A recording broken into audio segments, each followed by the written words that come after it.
John Le Carre,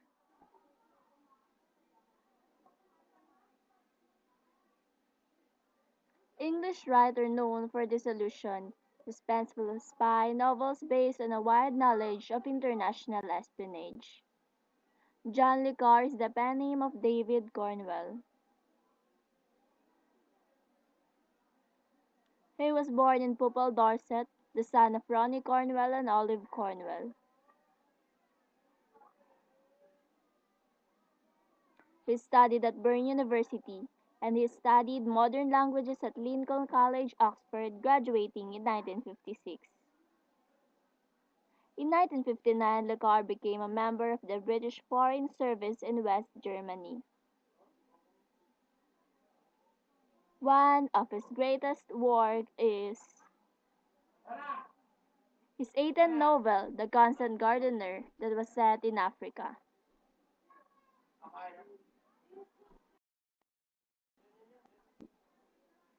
Justin Quayle, the middle-aged gardener of the title, is married to a much younger wife, Tessa, a lawyer and an activist.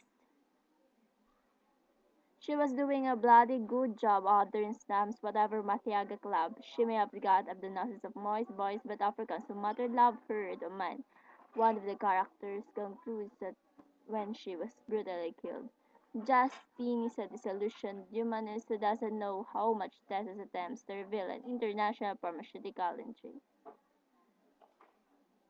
Justine's passivity ends after her death, but he eventually shares Tessa's fate. By 2003, this novel had been filmed and in 2005 copies of the movie were distributed to members of the cast.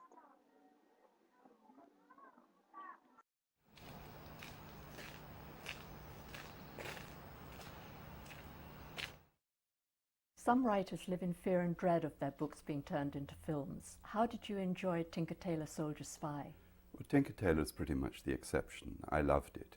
If I were going to keep one film version of my work, this would be it.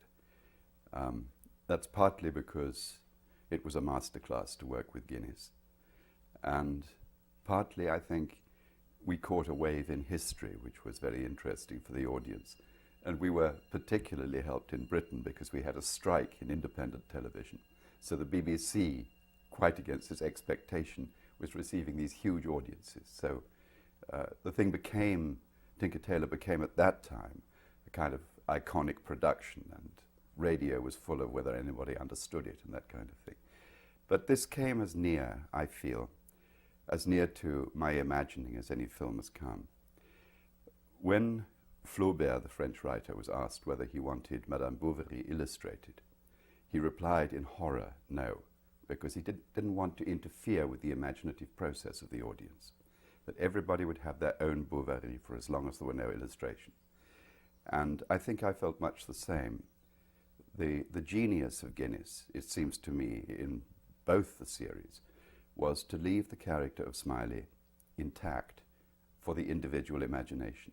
He suggested the possibilities of Smiley as well as the reality. And in that sense, it was an almost mystical performance, I think.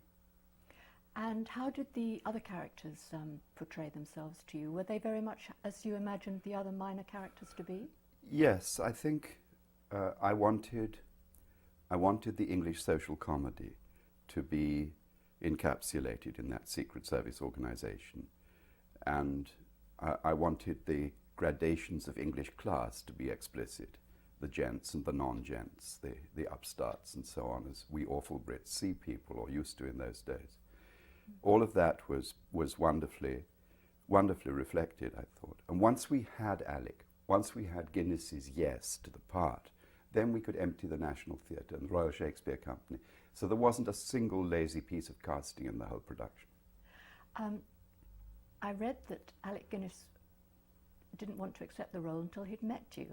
How did you persuade him to take the part? Well, Alec was by then quite an old gent, and with an enormous record behind him. He'd never done television before. I think he wanted to make sure that he was in with a sincere production that wasn't going to vulgarize his reputation. I think he reserved himself also in those days, quite simply, the right to work with people he could get on with. he wasn't going to take the kind of dictatorial mayhem that he associated with Hollywood quite often, although he was sufficiently nimble to get round it. So, yes, he wanted to meet me, and he wanted to meet the producer, Jonathan Powell, and he particularly wanted to know that he'd get along with John Irvin. And he was very nervous. He was nervous, and he has this wonderful Eeyore voice that you hear well, I really don't know whether I can do this at all. And one got this in the middle of the night. He'd ring up, "May I speak to Mr. David Cornwall, please?" That's my real name. And I'd say, "Hello, Alec, how did you know it was me?" And I wasn't there. I was there for very little of the shooting. But on the first day of photography, he completely froze. And John Irvin told me that he just, at the end of the day, he said, "I'm absolutely perfectly clear. I'm just absolutely no good for this. Give it to anybody who like. I'll give the money back," and all that stuff. And then the next day, after I think John Irvin had talked to him for a long time, he came into the studio and gave the lens